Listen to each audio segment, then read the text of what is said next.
George, hello. Hi. Here we are. Before we start with today's subject, I know that you don't like to speak about your background and so on, but I believe that a lot of people who watch those videos might be interested of your background and what can you offer, what's your experience, and I would like to ask you to explain a little bit, just to touch this subject. Who you are, from where when you get in contact for the first time with the homeopathy, how you learn, what's your background, and so on.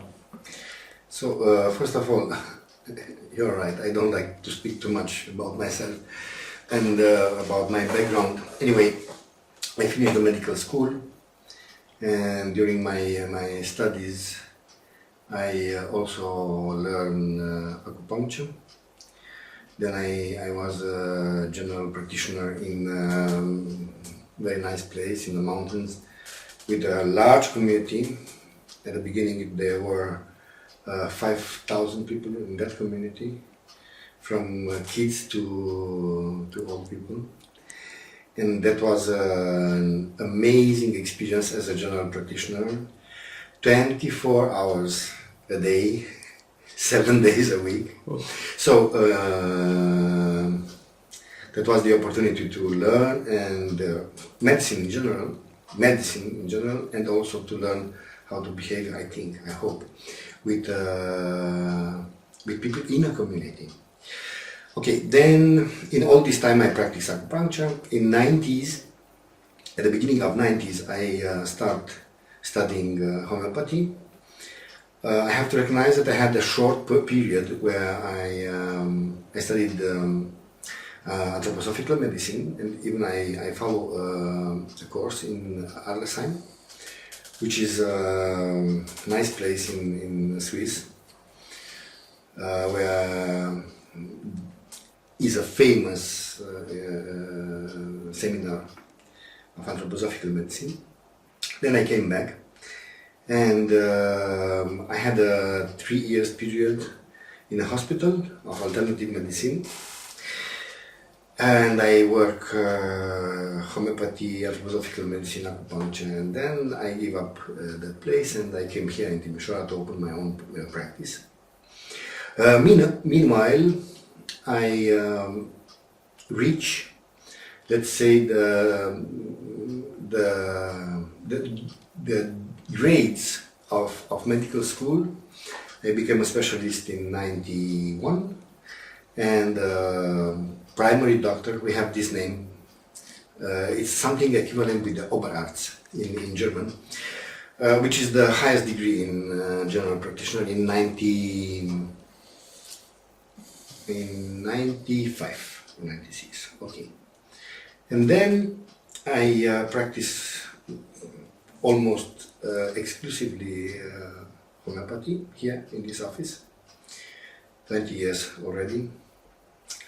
And in 2009, I presented my dissertation in semiotics at the University of Timișoara, West University of Timișoara.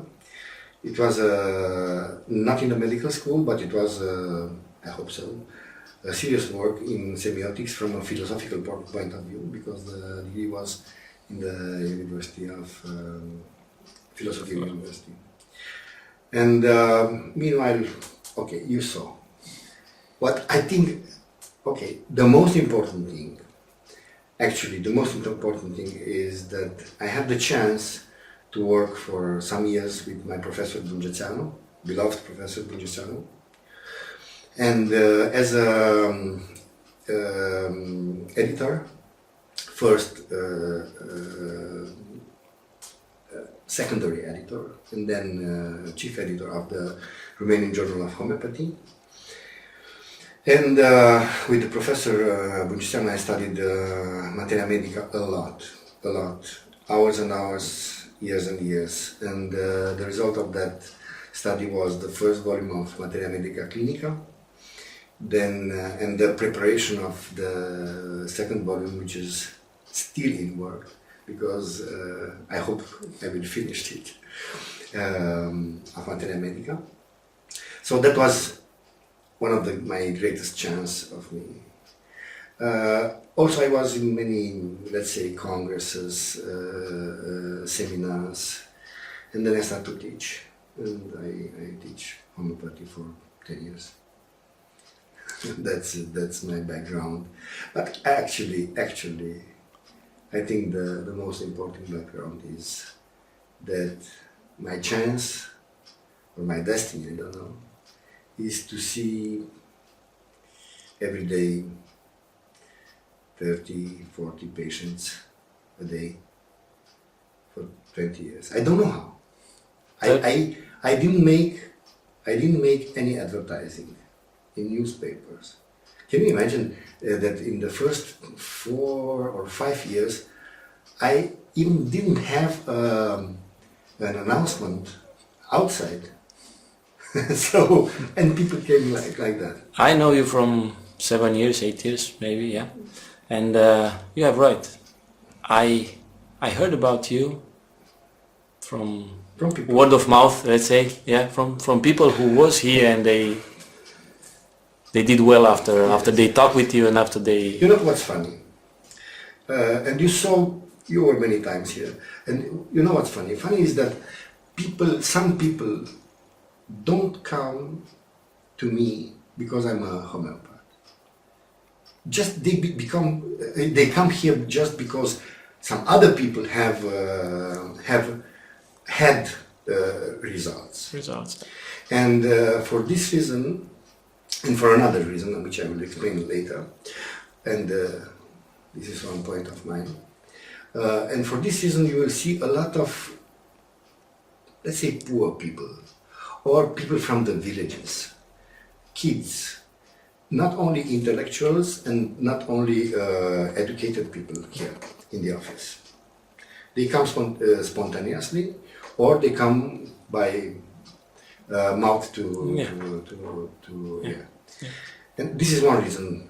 And maybe another reason is that I still practice, let's say, decent prices for the consultation. So everybody can afford one consultation once in a while of homeopathy. So my consultation is not restrictive as financial effort. From the price point of view. Yes.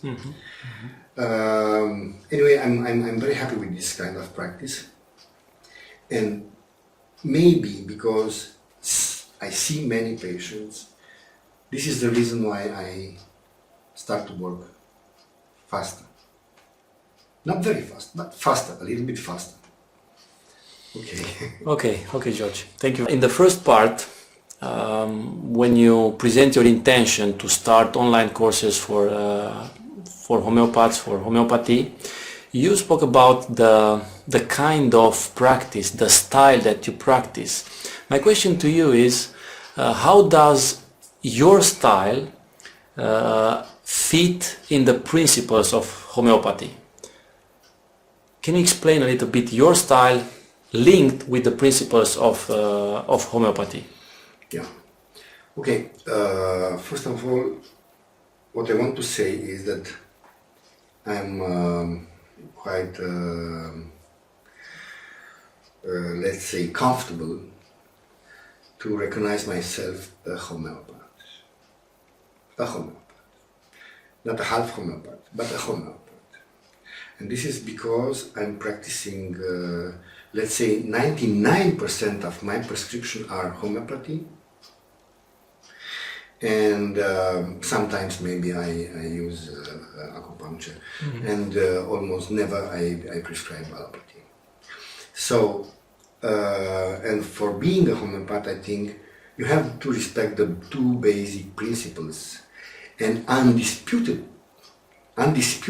principles of homeopathy, which are the principle of similarity and the principle of high doses, or infinitesimal doses, or high dilution, or potentized substances. Anyway, For these two, in the whole spectrum of homeopathic styles, these two principles are undeniable. Okay, some homeopaths pretend that another principle is to use only one remedy, and the principle of one doses. Okay, this is a little bit doubtful, because okay, you can prescribe one remedy and then to prescribe a second remedy if the first didn't work, or to prescribe one high dilution and a small dilution or more dilution. You know, these are the difference between schools, between one remedy or more remedy. And if it is about more remedy, some as pluralists, especially the French school, for example, some prescribe more remedy at the same time. Okay, I don't say I like this style when there are too many remedies, or when it is about the other classical school, they can prescribe one remedy after the other remedy, and this is normal because the dynamic of life sometimes require different remedies on one side. And on the other side, it is true that in certain limits, a person remains in the same field of definition as connected with homeopathy. So, let's say in certain limits, the remedy of a person does not change too much. But we will speak a lot about these theoretical aspects. The idea is that generally I prefer to prescribe one remedy, as you saw, and maybe in between some complementaries, or if it is necessary, or to change the remedy or something. Okay, then another problem is of the unique doses, to give one doses and wait and watch. Okay, I think this aspect cannot be named a principle, because it's just an option, a personal option, for a certain posology, for a certain administration of the remedy. And this is basically based on Hahnemann's 4th edition of Organon, and was developed by Kent and his followers. Okay, and after that, even Hahnemann himself modified this prescription, because he started to use LM or Q potencies, which are given every day. So, but for sure, similarity and high doses are the main principle. The main principle, and I recognize them 100%. Right. Beside those two, I hear from you, I hear you speak, I hear you teach about additional 2 principles that I honestly don't found in homeopathy books. Can you name them? Can you please explain them a little bit? What are they, if they are really new, they are only yours, and what are the particularities of these principles? You know, in homeopathy, many homeopaths think they discover the wheel again. I don't pretend I discovered the wheel again. Yeah. Maybe I just name them in a more different way, more different and more modern way, with certain let's say specificities. And yes, you're right. You saw in every course, maybe in every course, I start with the 2 principles. I base my prescription, and these principles are the principles of coherence and the principle of consistence. Okay, the principle of consistence is mainly a principle which regards the sign and symptoms. Mainly, but it has also a rationality, and has a rational part, to be consistent in thought. And we will speak maybe a little bit about the consistency in semiotic of in semiology, like the French says, or semiotics of homeopathy. The principle of coherence, well, for sure, is in a way or another, it was named during the history of homeopathy. It was named in the history of homeopathy, okay, by different names. For example, Hahnemann named it Inbegriff, totality of the symptoms. I name it coherence for the reason I will explain you. And this is a judgment, a logic principle. After you have, and shortly, after you have really consistent symptoms and signs, you have to put them together in a coherent way, so the case be complete and coherent intrinsically, to be coherent in itself, to cover all the totality, if you want to speak in the previous terms. To make sense also from all the points of view, or this principle of coherence is exactly what you say. This is the logic, the rationality. This is the way to enlighten the case and to prescribe as often as possible a good remedy. Maybe sometimes your coherence, it's not the correct one. This can happen, but after you fail with one case, let's say in some proportion, you know, if you really think coherently, you know the next step. So coherence is not only between symptoms, but it's a coherence in time. And this, as we will speak about during these courses, this is, and I think we spoke also in the first course, this is to think in configuration. Because you cannot be coherent if you don't think in configuration. And there are space configuration, let's say the actual symptoms, and there are time configuration. And time configuration is the coherence in time of all symptoms and signs of the patients, but also coherence in the response of the patient at one remedy or another. I think it's really important as a principle, because if you have a really good understanding of these two principles, you can know where you are. I heard you speak about consistency, like being real, solid. What do you mean? What do you mean about it? Yeah.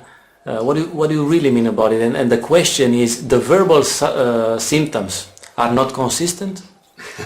Good question. Good question. Okay. As you know, and probably some of my students know, during my courses I insist a lot about the physical symptoms, the signs. The signs, yeah. About the lesion, about the gesture, about hearing the voice of the patient. You mean listening and not hearing? Yes, listening and hearing. And hearing also. Not only listening, but hearing also the voice of the patient, the way he speaks. Not only the words, but the way he speaks. Smelling, sometimes smelling the smell of the odor of the transpiration. Yeah. Or different products, you know. And the physical signs, let's say, in many cases, are consistent by themselves, because they are difficult to deny. Sometimes sometimes they have a strong consistency, like say, let's say an ulcer, with a certain shape, color, deepness, aggravation, amelioration, and so on. Sometimes they are less consistent. For example, some pimples which appear from time to time, and you see, okay, I see this. You think, okay, I see these pimples, but are they really important or not? Because consistence has two qualities. First of all, it's about the reality of how it is concretely something. It can be a physical sign, it can be a sound, or it can be a symptom, a verbal sign. So the first is how it is really it is, and then how important is this sign in the economy of the person. Not for my remedy, but in the economy of the person. If a person, for example, make rules his or her life around eating sweets, and you discover, and this is a symptom. Okay, then that symptom is very important. My question is, how you know he is ruling his life around eating sweets? And this is the technique of anamnesis, of taking cases, and this is about attributing degrees of importance to something. And so, by good questioning, by good looking, by good hearing, listening and hearing, you can find how consistent is a sign or not. I will give you another example. Kid. Just imagine a kid who makes every 3 months urticaria with vesicles. Okay? You say, okay, you can say every kid makes from time to time urticaria, and a way to ask about this urticaria is what are the food, what is the food he makes the urticaria. For example, peanuts or I don't know, seafood. Sometimes you can discover this, sometimes not. If every time he eats peanuts he makes urticaria, this is a consistent connection. And so you can think urticaria at peanuts is really consistent. If every 3 months he makes an urticaria without any apparent cause, concrete, yeah. But every time the urticaria is the same form, the same distribution, the same, let's say, lesional aspect, then what is consistent is not that connection of urticaria with peanuts or whatever, but its shape, its distribution, and the fact it makes vesicle. So this recurrent urticaria, it's not anymore a urticaria. It's a recurrent urticaria, which means something else, which means an atopic terrain, an atopic field, an atopic constitution, something the person is more or less allergic or responds to something and makes that form. In that form of urticaria with vesicles, you can read the remedy, because that form is consistent if it repeats always the same pattern. It's really clear now. Okay. It's really clear now. And I want to tell you about this. I want to tell you, maybe I will show you in pictures. And video, yeah. I will show you a special kind of recurrent urticaria. Its name is Prurigostropulus, which is exactly the urticaria I'm speaking, where actually you have only few remedies which work perfectly for this condition. but the whole idea is to read the legend. The person, yes, the person is always important. To connect that consistent sign, pathology, with the wholeness of the person. This is the step between consistency and coherence. I heard you about, or let me say like this, can I understand, or am I correct if I understand that there are some degrees or grades of consistency? Is there a criteria in your practice, and you take in consideration some signs, let's say, which fits on a scale of grades, of degrees of consistency, and the others don't, or I don't know? Yeah, I think it's a very, very good question, and here I will go back. Mm-hmm. Not to my practice, but I use this in practice, but I will go back to the basics of homeopathy as are in the fundamental books of homeopathy, from Hahnemann to Kent, and from Allen to Hering, and so on and so forth. Mm-hmm. So, improvings. We spoke about similarity. Yeah. Improvings. When a sign or a symptom appear once, it will have a first degree. If a sign or appear or symptom appears in two or more provers, it will have the second degree. So it will be in a way or another underlined with italics. But if it is in almost all provers, it appears in almost all provers, then it will have the third degree.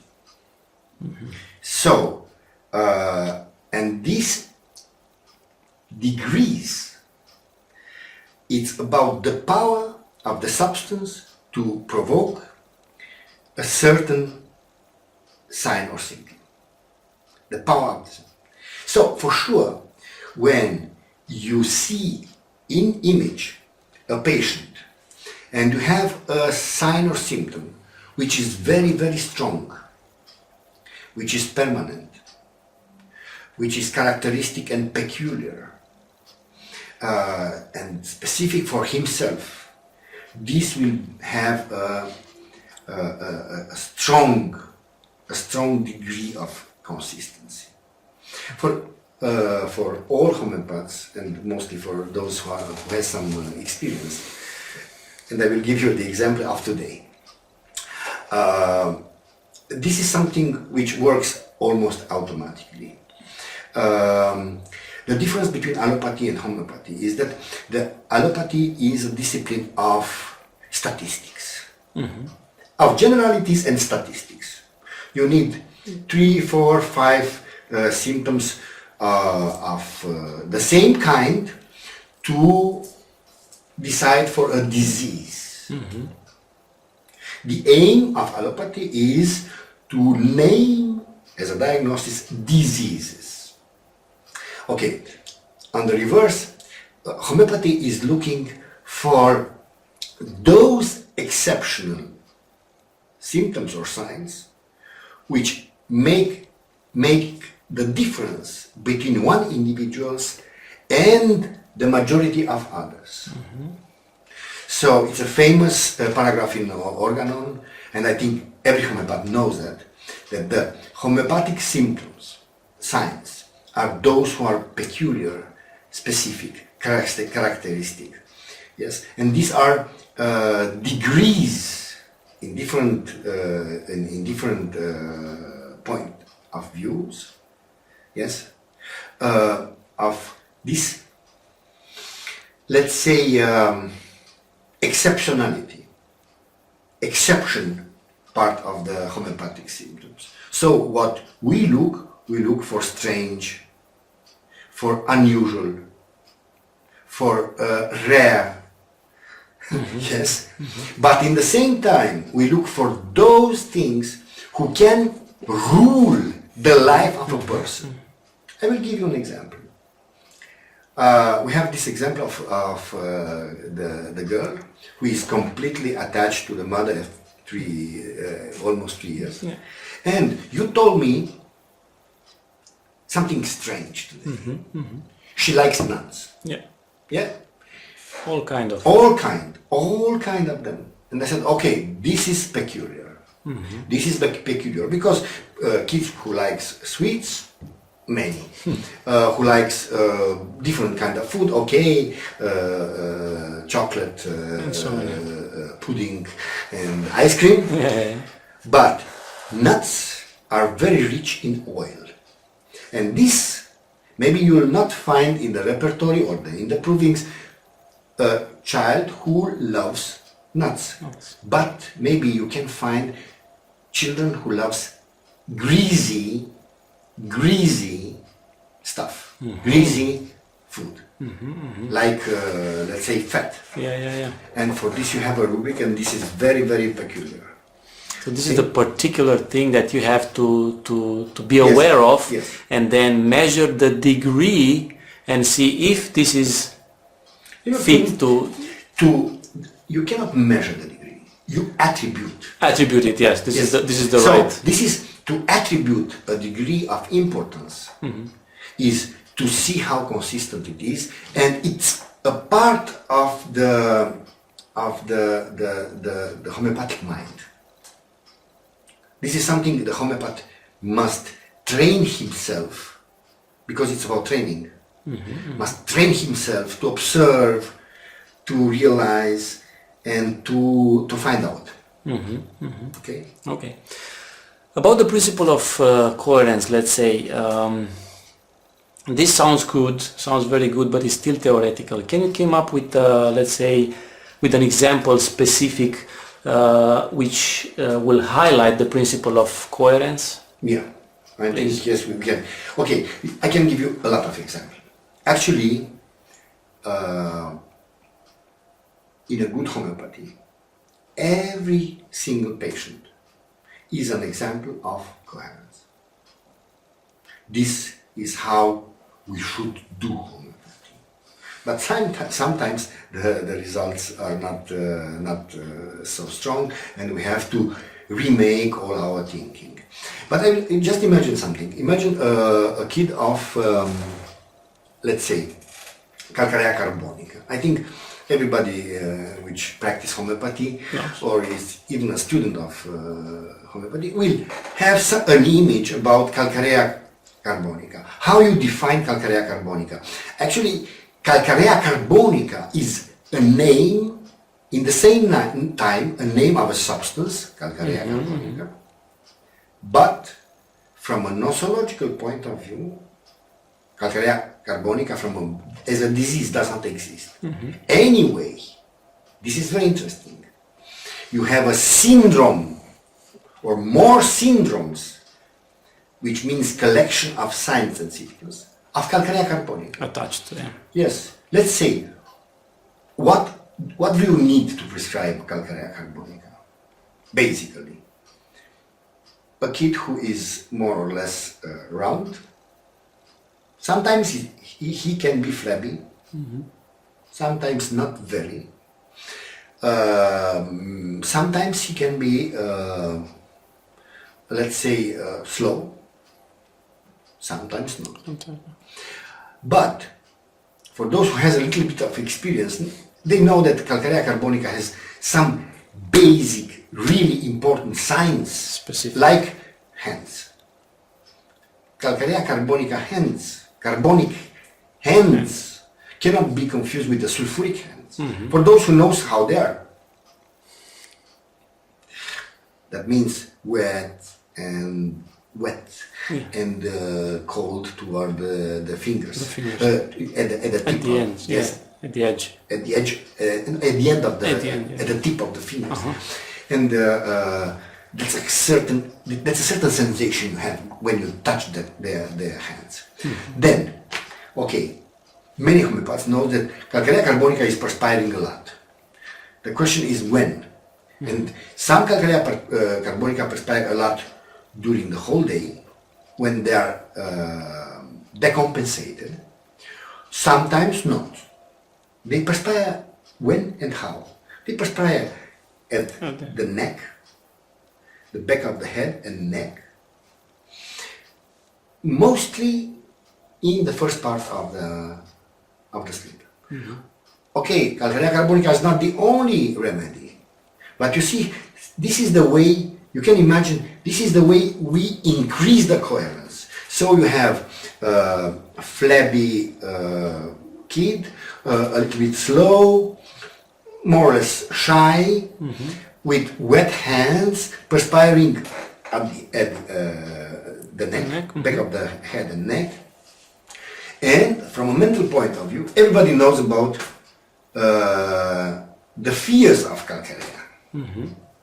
And with calcarea, they have kids. They have so many fears. Okay, and you can find about fear of dark, fear of ghosts, fear of some certain animals, and so on and so forth. If you have 3 fears, I'm saying during the courses, a kid with more than 3 fears, you have to think to certain remedies. Calcarea, arsenicum, anacardium, the main stramonium, yeah? Not all the remedies, but some of them. And so we have, and now we have a physical aspect. This is a part of the coherence. We have a special sign, which is non-pathological. The perspiration here and here are not pathological. We have a mind picture. And I can once I will speak about this in a course, I will speak only about calcarea. And then what is missing? Is this enough to prescribe calcarea? Mostly yes, but something is missing, and many homeopaths forget about that. In this coherence, you need something else. You need some pathologies. You need to know what you have to treat. Do we treat a kid of calcarea carbonica because he's a calcarea carbonica? No. He is and will be a calcarea carbonica for a long period of his life. But he can be a good calcarea carbonica or bad calcarea carbonica. Which is what is a bad calcarea carbonica? A bad calcarea carbonica is one who is making diseases. Simply as that. What kind of disease? Sore throat. Sensibility, which comes because of the sensibility to weather, to cold. Tonsillitis. Sometimes rhinitis with purulent and going down and becoming bronchitis. Intolerance to milk. Intolerance to gluten. Dermatitis atopica.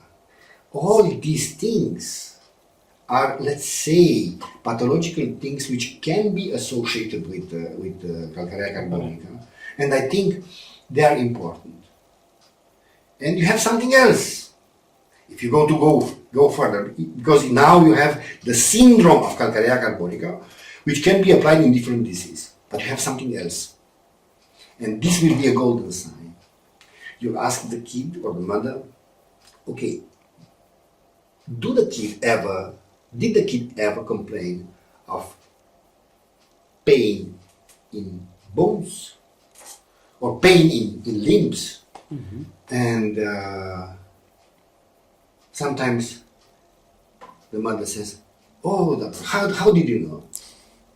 Yes, especially here in the hips or in the tibia. So these are in certain periods, calcarea carbonica make this. For adults, you have this kind of pains, but surprisingly, you'll discover some calculus, maybe gallbladder calculus or kidney calculus, kidney stone. Or you will discover that they make very fast exostosis, they make arthrosis, and so on and so forth. All this, all this is a complexity in which you start with one and you enter by one gate, let's say 2 or 3 symptoms, and then you start making the whole configuration. Why I work so fast? Because after I have 2 or 3 elements, I start thinking to restore the configuration. And I'm asking that main points which can give the configuration. Sometimes I'm contradicted at the second question, and I have to go in another direction. But this is the way to think, I think, in my opinion, is this is the way to think really medically, not just making not just making speculation about the ghosts under the bed of Calcarea. So you use a map to build a puzzle, and the puzzle, once completed or something is missing, it's coherent. Yes, it's a configuration. It's a configuration. And the best is all the elements of the puzzle get together to make that configuration and actually, wow, this is a Calcarea. And it's very funny. Sometimes a colleague of mine said, she's a very good homeopath. She said, during your courses, all cases are so clear and so coherent. Even I remember when she was in my office, when I was in your office after 5, 10, 20 minutes of consultation, the case became coherent. And now I'm staying with the patient, I don't find the same coherence. Because coherence is not given. Coherence is something you have to discover. Right. And after you discover the principle, Yeah. you can go with a coherence. And how to build a coherence? It's a mental problem. You cannot build it one step after the other. No. You can build it only as a configuration, as an image. You understand? I understand. Because you cannot go only one after the other, No. You have to go from mind to the body, from the body to the behavior, from the behavior to the ear, from the ear to the belly. This is the kind of configuration.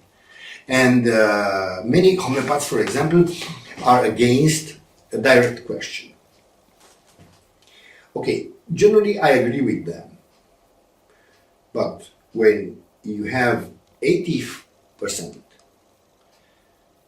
of a case, of a configuration, I think it's absolutely justified to ask directly, yes or not. Yes or no. This is quite simple. Yeah. Okay.